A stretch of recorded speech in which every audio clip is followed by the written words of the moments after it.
Assalamualaikum warahmatullahi wabarakatuh.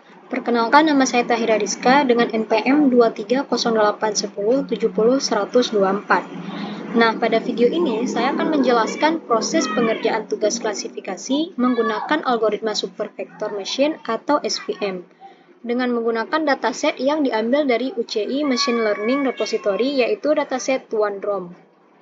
Pertama-tama kita import pandas, lalu kemudian kita upload data. Nah, di sini setelah diupload datanya, dataset ini berisi informasi tentang izin aplikasi Android. Setiap baris data mewakili satu aplikasi dan kolom-kolomnya berisi izin seperti akses all downloads, akses change file system, dan lain-lainnya.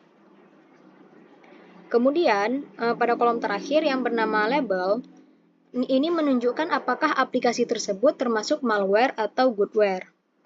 Nah, dataset ini terdiri dari 242 fitur sehingga sangat cocok untuk diuji menggunakan algoritma SVM. Kemudian, lanjut pada preprocessing data, yaitu yang pertama menangani missing values. Langkah pertamanya yaitu mengisi nilai yang hilang atau missing values. Untuk kolom numerik, saya menggunakan metode imputasi min, sedangkan untuk kolom kategorikal digunakan modus atau most frequent value. Setelah itu, nah dari sini bisa dilihat outputnya di mana jumlah kolom numerik yaitu 241, sedangkan jumlah kolom kategorikal yaitu 0. Kemudian, dilakukan transformasi tipe data agar semua kolom dapat dibaca sebagai angka oleh model machine learning. Selanjutnya, nah kita juga melakukan normalisasi data menggunakan standar scalar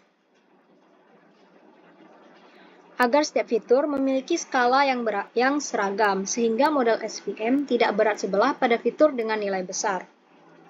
Terakhir, saya melakukan fitur selection menggunakan select base dengan metode mutual information untuk memilih 50 fitur yang paling relevan terhadap kolom target label. Ini dia. Selanjutnya yaitu analisis korelasi.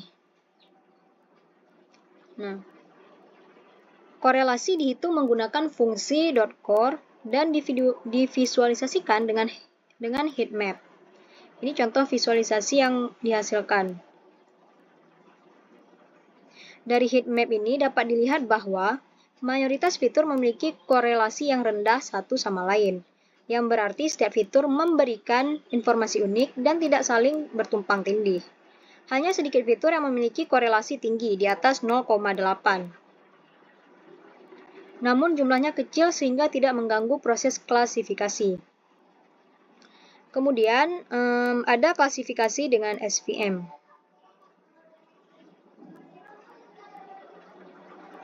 Nah, setelah data siap, langkah berikutnya yaitu klasifikasi menggunakan SVM. Dataset dibagi menjadi 80% data latih dan 20% data uji. Agar performa model dapat diuji secara objektif pada data yang belum pernah dilihat sebelumnya. Saya menguji 4 jenis kernel SVM, yaitu linear, RBF, poly, dan sigmoid. Masing-masing kernel diuji menggunakan git search CV untuk mencari kombinasi parameter terbaik, seperti nilai C, gamma, dan degree. Evaluasi dilakukan menggunakan akurasi dan F1 score atau macro average, agar penilaian tetap adil meskipun jumlah data antar kelas tidak seimbang. Ini adalah output yang dihasilkan. Kemudian lanjut pada hasil dan analisis. Dari hasil percobaan, kernel RBF dan linear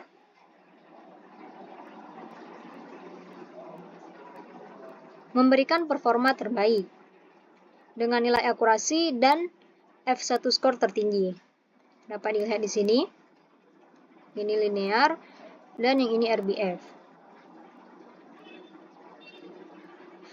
Sedangkan untuk kernel polynoid cenderung mengalami overfitting dan sigmoid menunjukkan performa terendah dan tidak stabil. Hal ini menunjukkan bahwa pola data pada tuan ROM bersifat non-linear, sehingga kernel RBF paling mampu memisahkan data dengan baik di ruang berdimensi tinggi.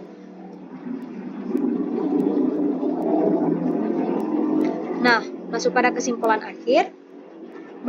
Berdasarkan hasil percobaan ini, dapat disimpulkan bahwa tahapan preprocessing seperti imputasi, normalisasi, dan seleksi fitur berpengaruh besar pada performa model.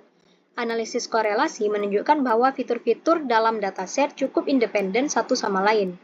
Kernel RBF menghasilkan performa terbaik dalam membedakan aplikasi malware dan goodware, sehingga dapat disimpulkan bahwa algoritma super vector machine sangat efektif digunakan untuk klasifikasi keamanan aplikasi Android pada dataset tuan ROM. Sekian saja penjelasan dari saya mengenai tugas klasifikasi ini. Semoga penjelasan ini bermanfaat. Saya tutup. Wassalamualaikum warahmatullahi wabarakatuh.